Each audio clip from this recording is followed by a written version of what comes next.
గంజాయి అడ్డాగా మారేటువంటిది దీంట్లో ఏంటంటే ముఖ్యంగా గిరిజనులు అనేటువంటి వాళ్ళకి ఉపాధి అవకాశాలు చాలా రోజు రోజుకి వాళ్ళ ఆస్తులు వాళ్ళకు ఉన్నటువంటి ఉపాధిని వెనక్కి లాగోవాలని చూస్తున్నారు. అక్కడ గంజాయి అనేటువంటిది చాలా క్లియర్గా పండుతుంది. దాన్ని కనుక మీరు నిలువరించినట్లయితే వాళ్ళకి అక్కడ అవకాశం ఉంటుంది. అదే సందర్భంగా ఈ మధ్యకాలంలో 25,000 టన్నులు మన డ్రగ్స్ మన పోర్టులోకి వచ్చాయి.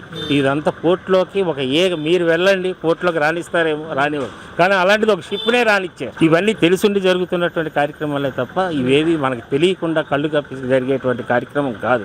అది దొరికింది కాబట్టి ఇది గంజాయికి అడ్డా అంటున్నారు, కానీ రాష్ట్రం అంతా కూడా ఎక్కడికక్కడ ఏ అడ్డాలు దానికి ఉన్నాయి. పాలకులు వాళ్ళ అడ్డాగా వాళ్ళు మార్చుకుంటున్నారు. మధ్యలో మీడియేటర్స్ అన్ని, అలాగే గూండాలని, అలాగే దళారీలని ఎవరు అడ్డా వాళ్ళు మార్చుకుంటున్నారు. గంజాయి ఒకటే అడ్డా కాదు, దానికి సంబంధించి అనేక లింక్స్ కూడా ఇందులో ఉంటాయి. వాటన్నిటిని బయట పెట్టినప్పుడే మీరు సక్సెస్ఫుల్ పాలకులుగా ఉంటారు.